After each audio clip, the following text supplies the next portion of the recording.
Today we'll be going over the top 6 best ever Pawn Stars episodes. Let's get into the video. Number 6, Ace in the Hole. The Pawn Stars hope to capture a glimpse of the Old West when they are presented with an antique professional gambler's toolkit. Complete with every game of the trade and elaborately designed with a secret compartment for trouble, will they up the ante and make an offer, or will they be forced to fold? Then, Rick and Corey look to buy rare pieces of 1896 US currency known as the Educational Series. Lavishly designed by the US Treasury, will the bills receive high praises, or will a series of bad reviews send them back to school? And later, a man hopes to sell his 1950s radiation detecting Geiger counter. Will the shop emit some serious energy for this relic of the Cold War, or will the deal force them all to duck and cover?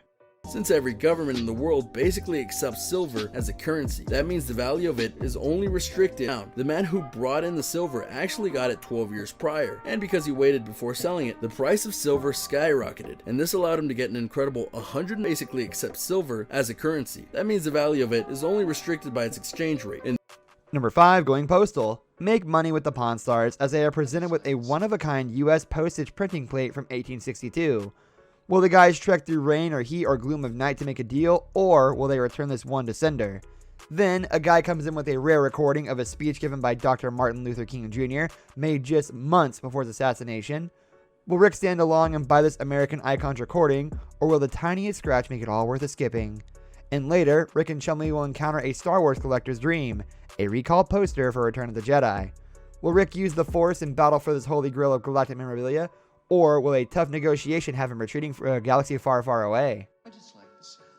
Number 4, Kings and McQueens. The Pawn Stars are blown away when a seller limps in with a 19th century shotgun disguised as a cane. Will Rick take a shot at buying this legendary concealed firearm, or will his offer miss the mark? Then, Rick and Chumlee race to check out a 1940 Indian motorcycle once owned by the King of Cool, Steve McQueen. Will this negotiation take off like a bullet, or will Rick let this one make a great escape? And later, the guys are presented with a book printed by founding father Benjamin Franklin. Will Rick shell out some paper of his own for the piece, or will he decide it's not worth the paper it's printed on?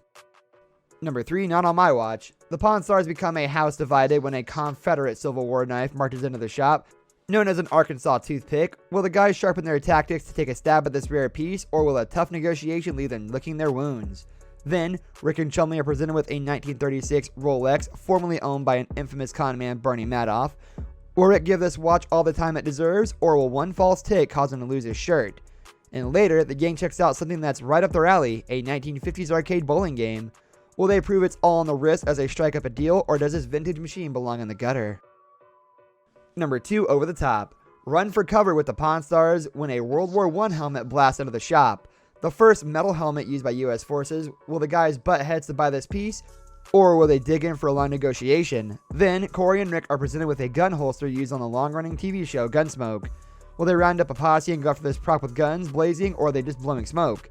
And later, Rick decides the guys could use some exercise and hires them a personal trainer. Can he convince these couch potatoes to feel the burn, or will they decide there's no gain to pain? Number 1, It's a Wonderful Pawn. Do time with the Pawn Stars when a Christmas dinner menu from Alcatraz prison from 1912 comes into the shop. Will Rick sentence this piece to life in the pawn shop, or let it escape? Then, Rick and the old man check out a bomber jacket worn by a member of the famous World War II fighter squadron, the Hellhawks. Can the guys make an offer, or is the asking price sky high? And later, Chumlee is put in charge of the annual Christmas party. Can Christmas be saved?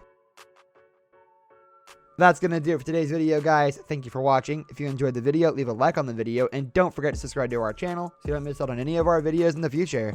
Also, watch the 2 videos that are on your screen, so I'm sure you'll love them. With that, I'll see you in the next video.